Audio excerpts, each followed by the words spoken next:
سامعین، 17 اگست ہمیں صرف جنرل ضیاء الحق کی موت کے حوالے سے ہی یاد رہتا ہے کہ اس روز فوجی عامر کا طیارہ بہاولپور کے قریب تباہ ہو گیا تھا اور اس حادثے کے نتیجے میں اس 11 سالہ عہد ستم کا خاتمہ ہوا تھا جسے پاکستان کی تاریخ میں ایک سیاہ دور کے طور پر یاد رکھا جاتا ہے۔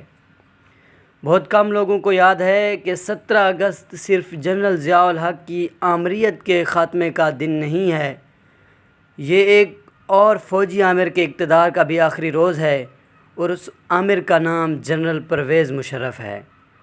12 اکتوبر 1999 کو اقتدار پر قابض ہونے والے پرویز مشرف نے 18 اگست 2008 کو صدارت سے استعفیٰ دیا تھا۔ ہم آج ان دونوں عامروں کے اقتدار کے آخری دنوں کا احوال آپ کو سنا رہے ہیں۔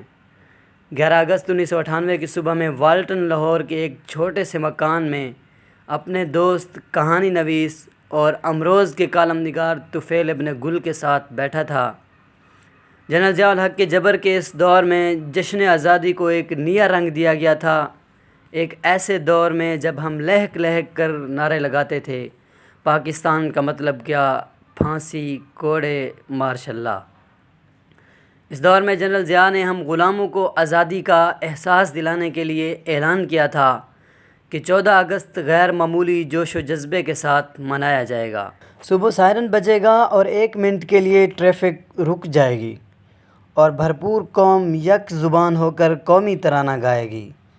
یہ بڑی خوبصورت بات تھیں، مگر اس اعلان پر عمل درآمد کی نوبت صرف سرکاری سطح پر ہوئی۔ ہم نے ہر سال سائرن بجتے تو دیکھے، سکولوں، کالجوں اور دیگر سرکاری مقامات پر لوگوں کو ترانے پڑھتے بھی دیکھا، مگر ٹریفک تو اب بھی اس طرح رواں دواں رہتی ہے۔ بات کسی اور جانب نکل گئی۔ میں آپ کو 11 اگست 1998 کی صبح کا احوال سنا رہا تھا، جب میں والٹن، لاہور میں طفیل ابن گل کے ساتھ بیٹھا تھا۔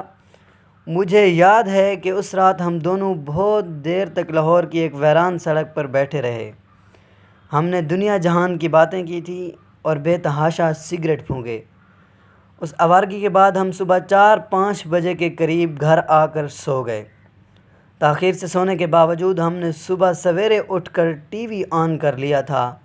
آخر کوئی وجہ تو تھی جس نے ہمیں نیند کے غلبے کے باوجود بیدار ہو جانے پر مجبور کر دیا تھا۔ ہم اس روز صرف جنرل ضیاء الحق کی باڈی لینگویج دیکھنے کے لیے ٹی وی کے سامنے بیٹھے تھے۔ باڈی لینگویج کا لفظ اس زمانے میں مستعمل نہیں ہوا تھا۔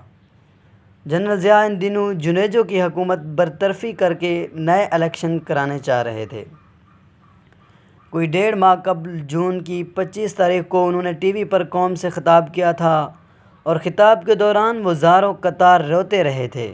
ان کا ایک جملہ اس خطاب کے دوران بہت مشہور ہوا تھا: میں کرسی صدارت پر بیٹھا دوہری آنچ میں سلگ رہا ہوں، ایک آگ مجھے اندر سے جلا رہی ہے اور ایک باہر سے جلا رہی ہے۔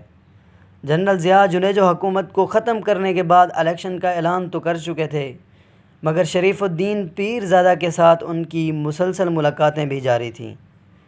سب جانتے تھے اوجھڑی کیمپ حادثے اور جنیوا معاہدے کے بعد امریکہ کا ان پر اعتماد ختم ہو گیا تھا۔ اس تمام صورتحال میں اس روز پرچم کشائی کی تقریب بہت اہمیت اختیار کر گئی تھی۔ 14 اگست 1998 کو ہم نے محسوس کیا کہ جنرل ضیاء الحق کچھ بجھے بجھے سے نظر آ رہے ہیں۔ پرچم کشائی کے تقریب میں وہ عموماً ہنستے مسکراتے نظر آیا کرتے تھے، مگر اس روز ایسا نہیں تھا، اللہ جانے کیوں۔